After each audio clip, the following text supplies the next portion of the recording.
Hey guys, what's up? My name is Sean Wayne and today, alika, pag-usapan natin itong nakita ko kay Mr. M Analysis. No, but this was posted last February 29 pa. Dito makikita nyo na inalmahan ni Senator Bato de la Rosa yung pagsasalita ng hindi maganda ni Senator natin na si Idol Rafi. Ayan, panoorin natin. Reason, bakit nyo kinulong yung nagbisita? Sino nagkulong nun?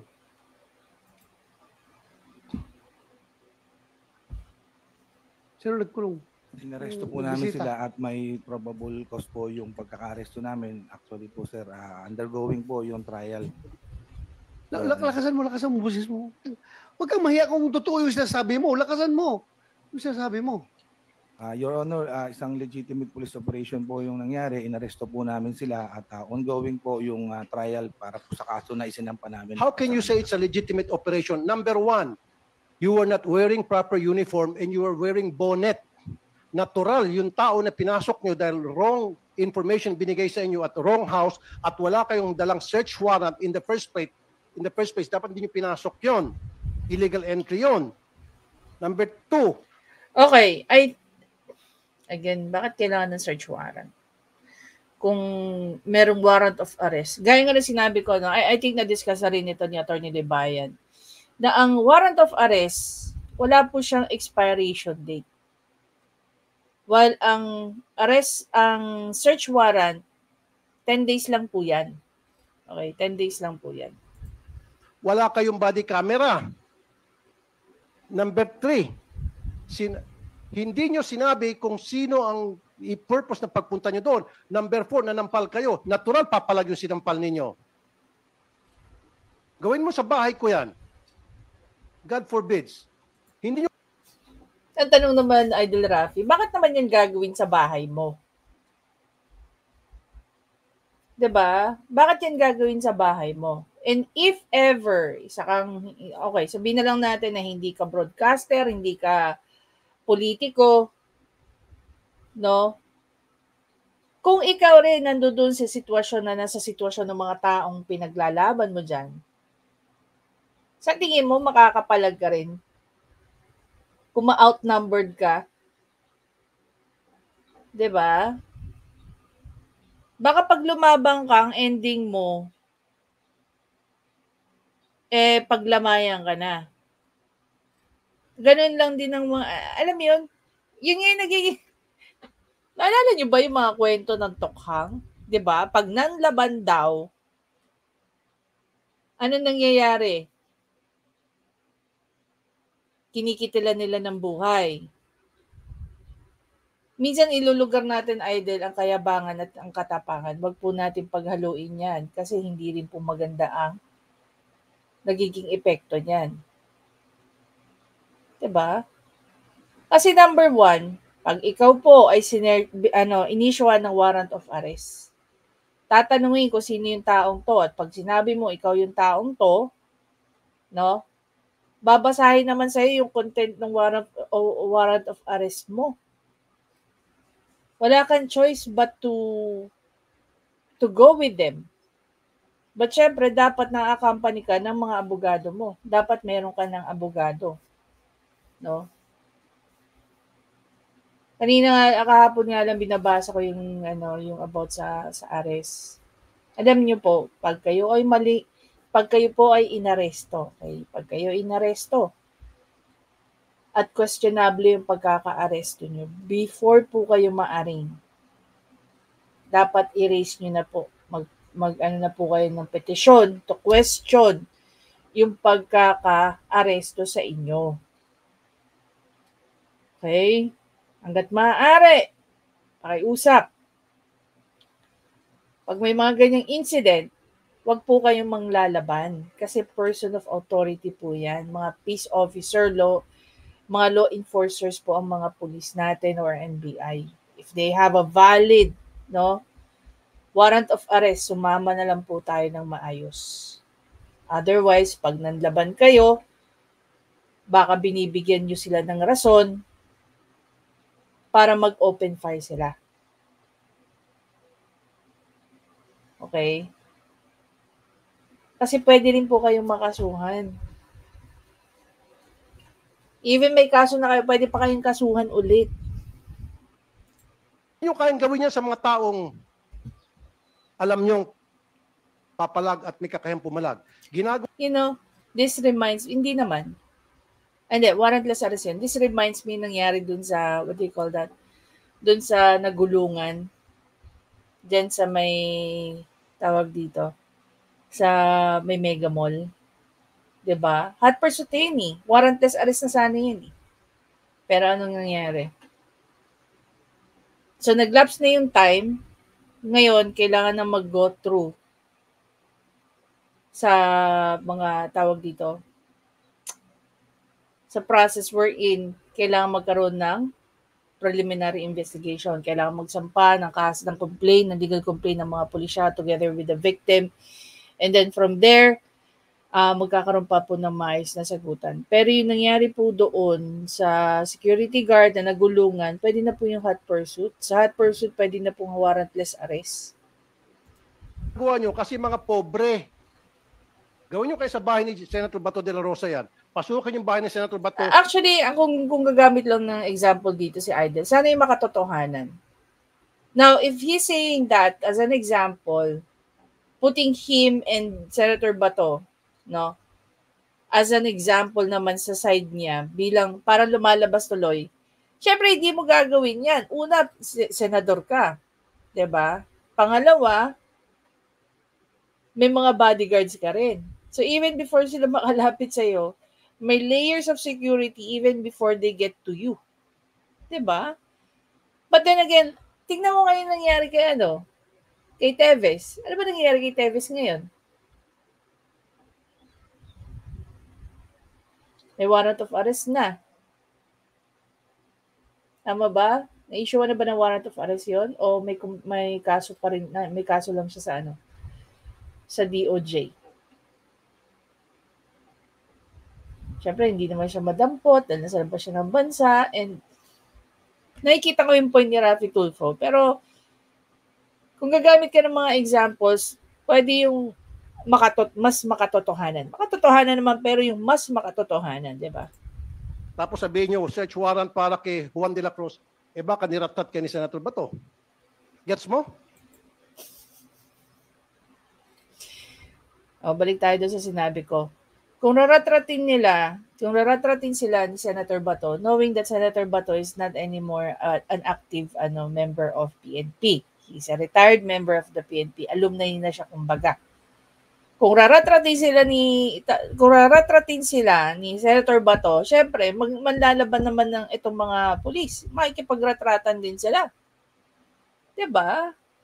Ito yung sinasabi ko, maging tayo, Idol.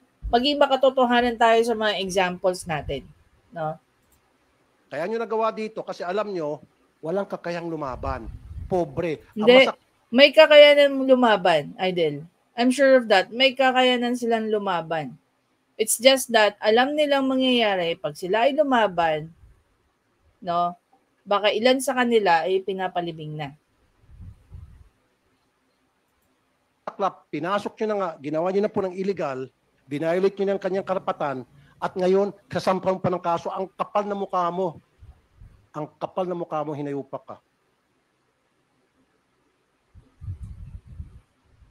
Napakakapal na mukha mo, Teniente. Comsec, you delete those words, ha? Yung, Sorry, Your Honor, kasi Diba? Pwede naman pala nilang gawin yan. No? Ano yun nila yung kanilang mga kabaro, mga kapwa nila senador. Here's the thing, meron po kasing tamang proseso. Kung halimbawa ganito po yung nangyayari, 'di ba? Kung merong pag-aabuso sa power ng mga pulisya. Itong pamilya ng mga to, pwede pong lumapit, no? Pwede pong mag-file ng kaso, pwede pong mag-file ng complaint. Okay? Kung merong grave abuse of power ang mga pulisya. Hindi lang naman po, here's the thing eh. We have this mentality na pag kayo inunahan ng kaso, hindi na rin kayo pwede magkaso pabalik. Of course not. Hindi po ganoon ang hustisya. 'Di ba? Hindi po ganoon nagfa-function ang justice system natin. Pag kinasuhan kayo ng mga pulis, may nakita kayong paglabag sa mga pinagagawa nila, no, may pang-aabusong ginagawa, pwede rin naman po kayo mag-file ng complaint against dito sa mga pulis na ito. 'Di ba? Minsan, sa totoo lang, sabi ko, bakit nila binobroadcast to sa social media, mga ganito? Minsan nakikita ko yung value eh. Sometimes yung pagbo-broadcast ng mga issues mo sa social media would give you another layer of security and protection. Bakit? If something happens to you, we know exactly kung sino yung mga naging kasagutan mo, nakaaway mo, o kung ano pa man. 'Di ba? Pwede sila maging primary suspect kung sakali may mangyari sa'yo. 'Di ba?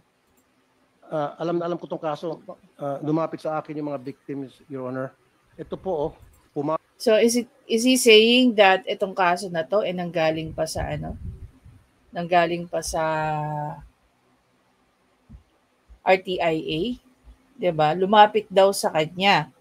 Kasi kung babalikan natin yung sinabi ni Super DM, hindi daw nag-i-entertain. Ito statement to ni Super DM. Ayon kay Super DM, hindi daw nag-i-entertain sa opisina ni Idol Rafi yung mga issues na dapat nasa programa niya.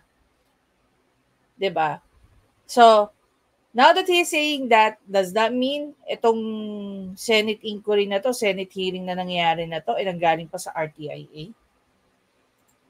okay, pakisagot na lang. So, dumalaw itong si Mr. Julius Vicente, ikaw na magkwento. So, nasa kulungan na po yung papa mo, di ba? Opo. Dumalaw po kayo. Opo. Tinanong ko po kung dun po ba talaga dinala tatay ko. Tapos, ginawa po nila, binitbit po nila ako. Anong rason? Bakit daw kayo Hindi ko nga binibit? po alam kung bakit. Ha? So nakakulong ka? Kinulong po nila ako. Nakailang araw ka sa kulungan? 1 linggo din po. Bakit ka nakalabas? Nag-bail po. Nag-bail ka? Opo. Por anong kaso? Direct assault po. Nakipagsuntukan ka sa mga pulis doon sa loob ng istasyon? Magagawa ko po ba yun? Ang lalaki ng mga katawan po niyan. Bakit naman nakikasult? Kaya Mr. Che, mapapamura kayo. Pumunta lang itong pobre. Gusto niya i-justify yung sinasabi niya. Okay. Again, wala po tayo doon. Pinapakinggan lang po natin yung sinasabi ng mga taong yan. Kung totoo man yung sinasabi na siya ay mistakenly, no?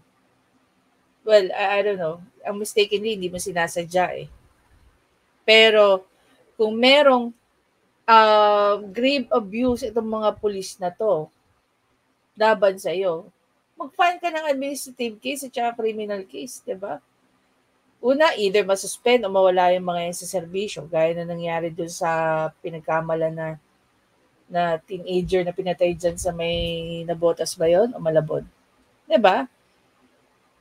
Dito sa punto na to guys, naniniwala ako na meron tayong gumaganang sistema, justice system. May mga ahensya ng gobyerno na talagang nagtatrabaho, ginagawa nila yung mga trabaho nila. Gaya ng PNP. Hindi naman nila inano yung mga kabaro nila. Hindi naman nila, what do you call that? Hindi naman nila kinunsit eh. Kinasuhan pa rin naman. Tingnan mo, yung iba nga nakakulong na. See the point? Ngayon, dadalhin niyo yan dyan sa Senado. Anong batas ang gagawin niyo? Ano pa ba ang hindi na-cover ng administrative law? Ano pa ba ang hindi na-cover ng mga batas na nag-aano sa PNP? Diba? Bago ba to? Bago bang pangyayari ito? Hindi. So paano natin masasabi na itong mga Senate inquiry or hearing na ito ay in aid of legislation? Diba? Marami pa po mga issues na pwedeng gawa ng batas. Halimbawa na lang yung nangyari nga dun sa teacher. Nakita niyo yung nangyari dun sa teacher?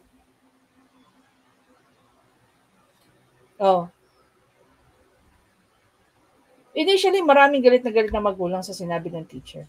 Pero kung tutuusin, come to think of it, kung ikaw naman teacher na magulang, ano rin na mararamdaman mo?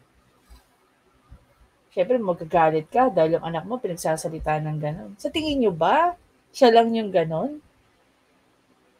Ang mga teacher, mapa-elementary hanggang postgraduate, no? Whether yan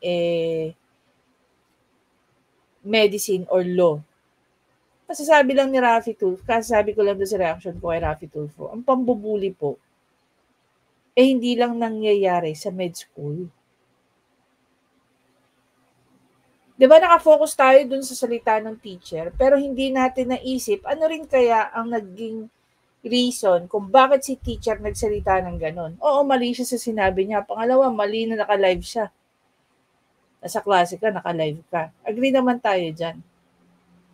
Dapat, itong mga senador natin, makagawa rin ng mga tawag dito, makagawa rin ng mga batas na i-penalize sa mga magulang ng mga bata na hindi pinapalaki ng maayos. Diba? Na itong mga batang to, nagiging reason din ng pagbubuli nila, hindi lang sa kapwa nila estudyante, pero dun sa mga either personnel ng school, mga teachers, at kung saan-saan pa man. Dapat ang nape-penalize dyan, yung mga magulang. Dapat magkaroon ng criminal liability ang mga magulang sa mga pagkakamali ng mga anak nila. Kasi ang mga magulang, sila may malaking karapatan na what? Wala kayong na maayos ang mga anak nila, di ba? Bakit dahil sa kakaganyan natin, no, sa mga teachers, magulat na lang kayo na mag-LMS na lang kayo. Wala nang mag-teacher. Hindi na nagkakaroon ng passionate ng mga hindi na nagkakaroon ng passion ng mga teacher na magturo. Kasi pagod ka na, mababastos ka pa. Hindi ka naman ganun ka well compensated. 'Di ba? Yun lang din yun.